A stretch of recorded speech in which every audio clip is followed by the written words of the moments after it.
আমরা প্রথমে 100 কেজি সার বানাবো ট্রাইকো কম্পোস্ট। আমরা কলা গাছের খোল নিয়েছি 20 কেজি। এরপরে আমরা গোবর 40 কেজি গোবর আমরা সেখানে ঢেলে দিচ্ছি এবং তারপরে গোবরগুলা কলা গাছের খোলের সাথে একটু মিক্স করে দিতে হবে, এভাবে সুন্দর করে মিশিয়ে দিতে হবে সামনে পিছনে সুন্দর করে। তারপরে আমরা সেখানে মুরগির বিষ্ঠা দিয়ে দিলাম, প্রায় 16 কেজির মতো মুরগির বিষ্ঠা। তারপরে সবগুলো একসাথে আমরা স্তরে স্তরে রাখছি। তার উপরে আমরা কাঠের গোড়া দিচ্ছি 10 কেজি কাঠের গোড়া। তারপরে এগুলো আমরা সব কিছু ভালো করে মিক্স করতেছি।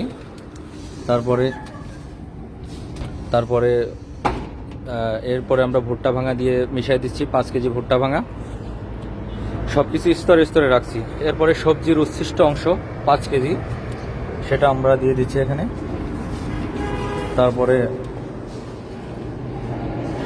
এরপরে চিটাগুড় প্রায় 3 কেজি পরিমাণ চিটাগুড় আমরা এখানে মিশিয়ে দিচ্ছি এর সাথে। সব কিছু এখন স্তরে স্তরে একের উপরে রাখা হচ্ছে। তারপরে একসাথে আমরা মিক্স করে দেব। তারপরে আমরা লিচেট আমরা দিয়ে দিচ্ছি। তারপরে সব কিছু আমরা দিয়ে দিলাম। এবার পানি দিয়ে আমরা এটাকে একটু ভিজিয়ে নিচ্ছি। এবার আমরা পা দিয়ে পুরো মিশ্রণটাকে আমরা কাই করে নেব।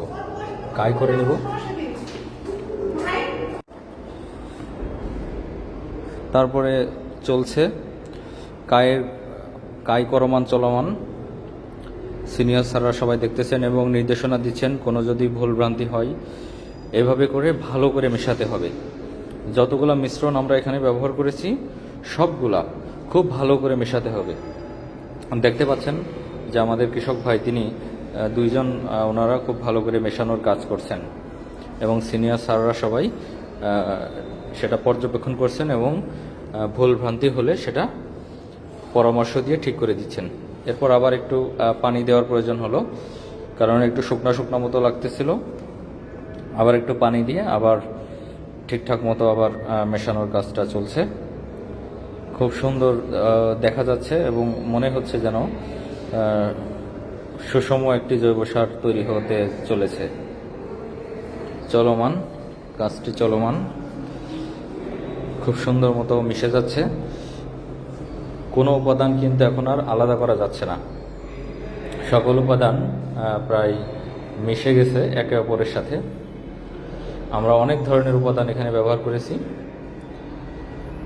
আমাদের উপাদানগুলা এখন প্রায় সুষমভাবে মিশে যাওয়ার পথে। এরপর মিশ্রণ শেষ হয়ে গেলে আমরা এটাকে রিংয়ের মধ্যে স্থাপন করব এবং ঢেকে রাখব। তারপর প্রায় 30 দিনের ভিতরে ট্রাইকো কম্পোস্টের জৈব সার এখানে তৈরি হয়ে যাবে। এখানে দেখতে পাচ্ছেন এখানে অনেকগুলো রিং রেডি করা আছে।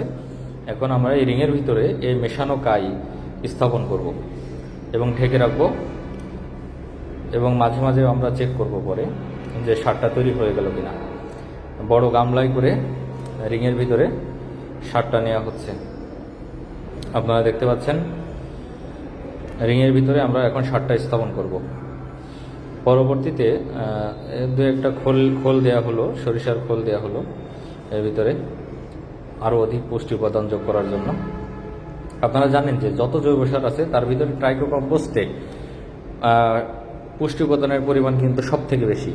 এখানে নাইট্রোজেন, ফসফরাস, পটাশের পরিমাণ গোবর সার বা অন্যান্য জৈব সারের থেকেও বেশি, অনেক বেশি পরিমাণে এখানে নিউট্রিয়েন্ট আছে এই ট্রাইকো কম্পোস্টে। এবং এই ট্রাইকো কম্পোস্ট যদি আমরা জমিতে ব্যবহার করি তাহলে আমাদের জমির মাটির স্বাস্থ্য পুরোপুরি একদম ন্যাচারাল হয়ে যাবে এবং রাসায়নিক সারের পরিমাণ অনেক কম লাগবে আমাদের জমিতে।